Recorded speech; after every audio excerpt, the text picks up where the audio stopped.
Assalamu alaikum. Wa alaikum salam is what you should say in return, but you wouldn't know that if you're not taking Arabic classes like me. That's right, I'm starting to learn Arabic, it's going great. That's not important. What is important is this video where I'm sharing the cost of living for a family of 5 in Doha, Qatar. So about the cost of living in Doha, Qatar, is it high? Is it low? Or is it kind of average? I'm discussing housing, transportation, childcare, groceries, etc. Stay tuned, got a lot of information for you. If I don't cover it, drop a comment. I will answer it. I will get back to you. I'm also riding around the city showing you some of these things I'm describing as we go. And stay tuned to the end because I'm gonna share a budget. I'm gonna break that down in Qatari Riyal and USD. You wanna stay tuned, like, follow, share, comment, all the YouTube stuff you already know how to do. Stay tuned, let's go. All right, so Dayton, what's the typical cost of housing for a family of 4? I don't know about family of 4 because I got 5. Family of 5. Okay. So typically with a family of 5, you're gonna need at least 3 bedrooms, sometimes 4. We have a 3-bedroom plus maid rooms, 3 baths. I'll put a link to the video. I've already done a video on the place where we live now, which is a high-rise apartment at Burj Al Mana. We've lived in a villa before, and that was a 4-bedroom, and that one was a little bit high. That was 17,000 Riyals. I will never do that again. But now we're paying 13,800 Riyals, which is around 3,800 USD. So you've got options. You can live in the Pearl, which is the man-made island. Yeah. And a villa there is probably going to run you between 14 to 17,000. Sometimes a little more if you want to, get fancy. But I would say the average 3-4 bedroom is going to run you between 12 to 15-ish. Now, if you get further outside of the city, that price could drop. But then you've got a longer distance to go to your job or your kid's school. So Definitely. we chose to live here in West Bay. So I don't know if you can see it through the window here, but this is West Bay over here. And it's right across the street from work, so I get to walk. So that's super convenient, and it's only like 15 minutes from the kids' school. So if you're paying about 12 to 15,000 Qatar Riyal, what would the square footage be of the accommodation you're getting? You're probably gonna be in between 1,800 to 2,500 square feet. Could be a little bit bigger sometimes. So that's around 200 to 220 square meters. So it's fairly comfortable. You see me on my metric game, huh? Yeah. Converting out here. So it's fairly comfortable, is what you're saying. Yeah, so you can be as frugal or you can blow a bag if you want. So I think the trick is to save as much as you can while still enjoying some of the lifestyle opportunities out here. So we found it, our sweet spot has been in that 13 to 14,000 Qatar Riyal. So for your family of 5, Dayton, about how much a month are you spending on groceries? It's not as bad as you think it should be, but we're probably at around 2,000 to 2,500 Riyals, so between 650, 700 USD. And a lot of grocery shopping is done in malls because the grocery stores here are like hypermarkets. Imagine like Walmart mixed with the Best Buy. We are now at City Center Mall, and there's a Carrefour, which is one of the grocery stores we go to. So let's go inside. I need to get some groceries anyway, so I'll show you what some of the prices look like. We're in City Center Mall, and this is in West Bay. So a lot of times we have our groceries delivered, but today we're gonna do it in person. Just all the things we need to get. Let's go make that happen. And we're gonna get us some chicken bites. So this is 19 Riyals, which is about $6. Gotta get some eggs. Now these prices of eggs gonna shock you. Much cheaper here. So we get that 30 piece. Yeah, this is 18 Riyals. If y'all need a new plug on eggs, holla at me. We got that. So this is 25 Riyals. Blueberry, all right, 650, we can do that. I'm gonna do a bag of shrimp, 24 Riyals. We'll get 2 of these. We will get some broccoli over here. So all the produce will tell you where it's from based on the flag. So this is broccoli from Oman. I don't know how to pick out broccoli at all, so I just do like how my grandma used to do, that's enough, baby. So these oranges are 5 Riyal per kilo. They taxing for apples today. These Italian apples, I don't know. We at 750. I guess we're doing Italian apples today. I also don't know how to pick out apples, so here we go. Yeah, that's how you do it. Bananas from Ecuador is 6 Riyal per kg. Shout out to all my folks from Ecuador. ¿Cómo estás? Yo hablo mucho español. Nah, man. Hey, y'all remember the banana shake challenge I did back? Let's see what else we got on this list. Onion. The onion. Where are you today, onion? No onion here today? This wasn't on the grocery list, but you know, gotta get your juice cleanse on every now and then. And these are, now this one's green detox juice. So 19 reals. We'll get 2 of those, just for the vibes. Oh, we can get a little sample too? Hold up. You know what I mean? Oh, this beet juice might go hard though, actually.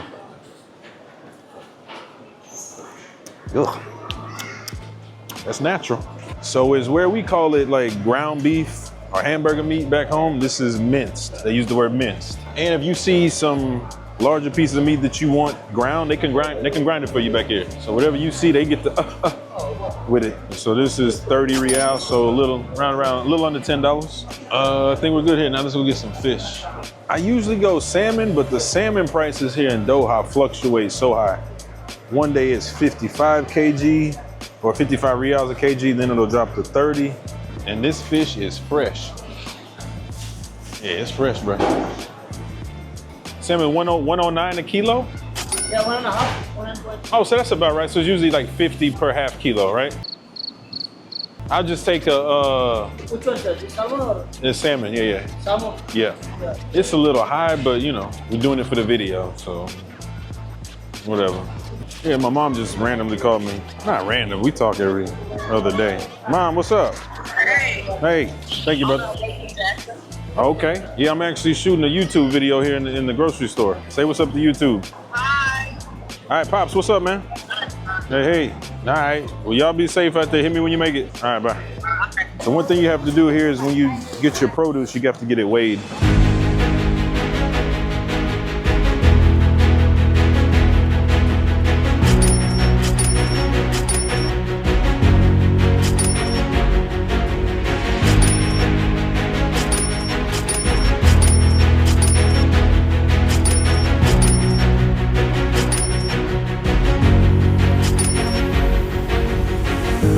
Looks like a lot, but with a family of 5, this goes fast, trust me. I'm gonna throw out a number here. I think it's gonna be around 850 Qatari reals. What you think? Yeah, you got some minced meat under there, you got some bread, you got a lot of chicken.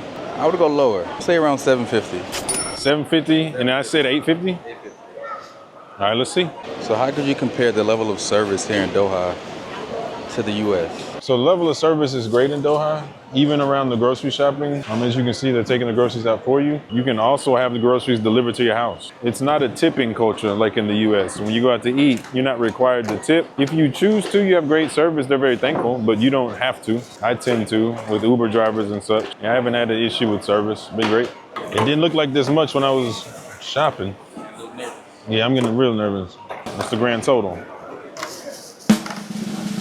724 real, okay. So we're under $200 for a family of 5 for the whole week. So when it comes to your cell phone provider, you got 2 options, Vodafone, who I'm with, or Ooredoo. It's a matter of preference, really. With Vodafone, I have an unlimited plan, so talk, text, unlimited data, and I pay 250 reals a month, so about $70 roughly. They also do your home internet. Home internet package can run you around 300 to 350 reals.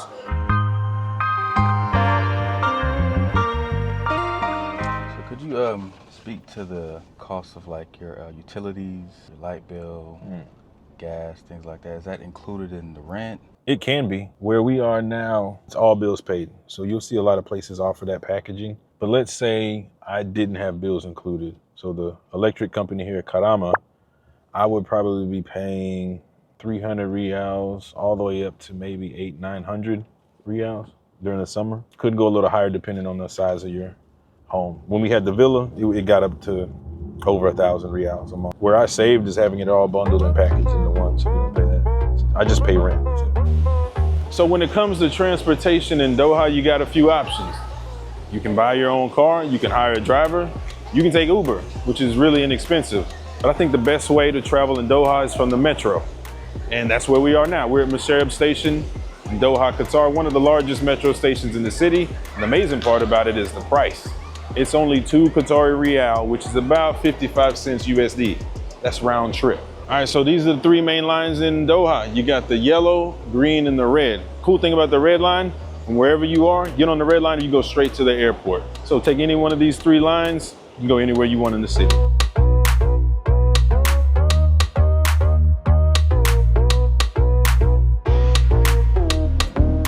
We're in the Gold Club. This is So we're in the Gold Club. This is the elevated luxury experience of the metro. If you want a day pass, it's gonna run you 30 Riyals, which is about $10. This gives you more privacy, it's exclusive, plush seating, and you can just kind of kick back and relax. Now, they do have a family car, which is next to this, and they have a standard car, which is your typical 2 Riyal fare. Yeah, we're at the front of the car. There's no one driving it. It goes by itself. I like to sit in the front, make it look like I'm flying the thing. Sometimes you just gotta ride in the Gold Club. You know, every now and then you gotta spoil yourself, that's it. Door is closing. So there's another way you can get around as well. You can take the buses. So they got metro buses out here. Cool thing is a lot of these bus ports have air conditioning. It can be really, really hot in Doha. So while you wait on the bus, a lot of places have AC. It works.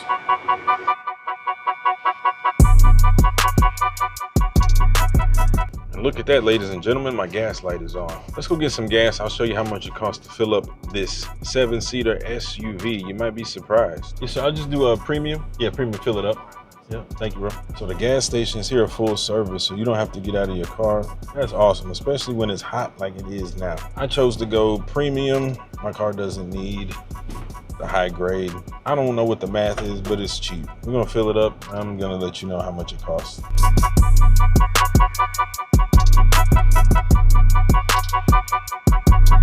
So the total today was 104 Qatari Riyals, which is $28.52. Gas is super cheap out here.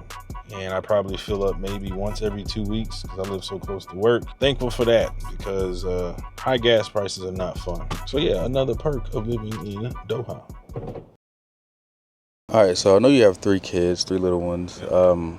What does childcare look like for you? So for us, I've got a 7-year-old son, 4-year-old daughter, and a 2-year-old daughter. So our 2 oldest go to American School of Doha. So they're in 1st grade and pre-K 3. Most of the schools are pre-K 3 through 12th grade here. So many of the companies as an expat will cover either all or most of your tuition.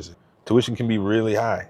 So sometimes that can go up between 15 and 20,000 USD per year. Now our youngest, she's 2, so she's at home with our nanny. Our nanny Doris is amazing. We love her to death. You can expect to pay for nanny services between, it ranges 1,500 to 3,000 Riyals, depending on the number of kids and things you have them do. So ours is live-in, so she lives with us.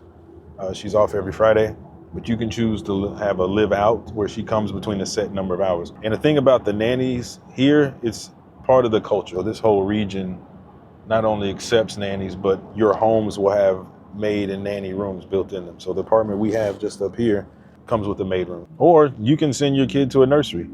So if you're working and you don't have a nanny, a nursery will run you probably 2,000 Riyals up to 4,000 Riyals, depending on the curriculum or location or type of school you choose to go to.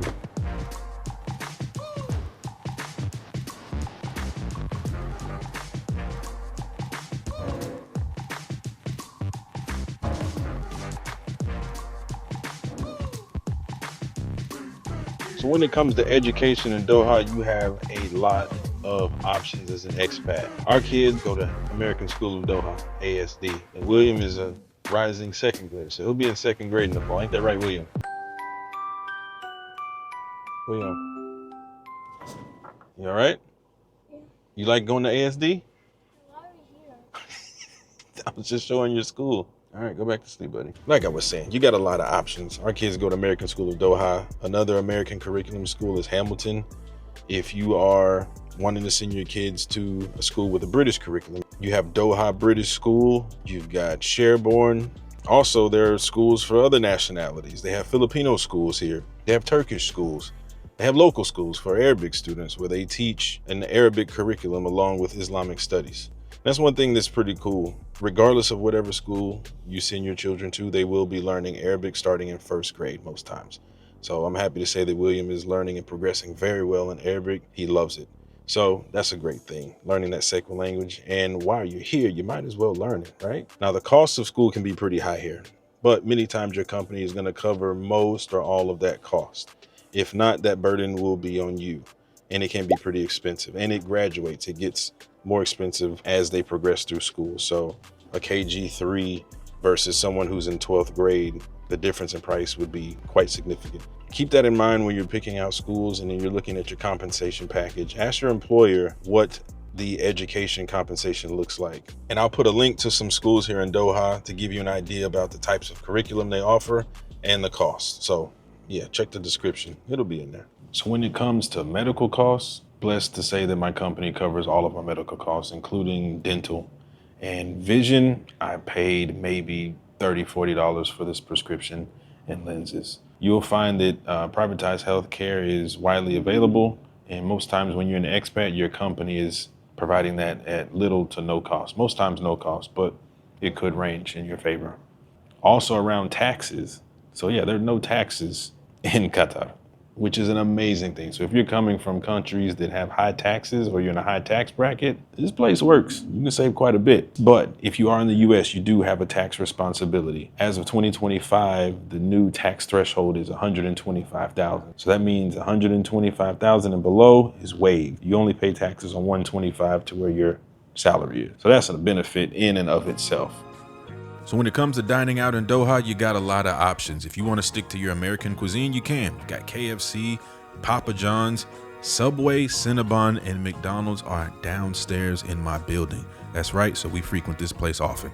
If you want to step it up a little bit, you can go to this place, Chicago Rare, amazing steakhouse. Trust me, tell a friend to bring a friend. You won't regret it. Now, Doha has no shortage of rooftops, so if you want to, go watch a soccer match or just kind of kick back and relax, you can do that. If you want something local, like a shawarma, you're looking at 10 rials. Fine dining can run up to 100 to 300 rials. So whatever is in your budget, you can find it here, I promise. Now, if you've made it to this part of the video, I just want to say thanks for watching. And before we check out, I do want to share the monthly budget. I promised that early on in the video, so here it is. And this is just how we break down costs on a monthly basis. This is the average spend. It could go higher, it usually does, as most budgets do. But I've broken this down into US dollars and Qatari rial. One thing to point out is that my company covers medical, and that includes dental, vision, etc.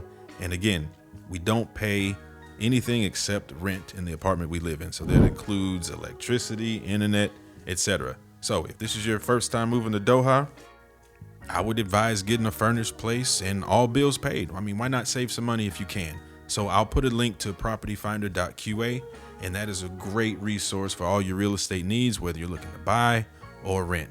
So if you got questions about that, put them in the comments. I promise I'll answer them. All right, so thanks for tuning in to this episode. We covered quite a bit of topics about the cost of living for a family.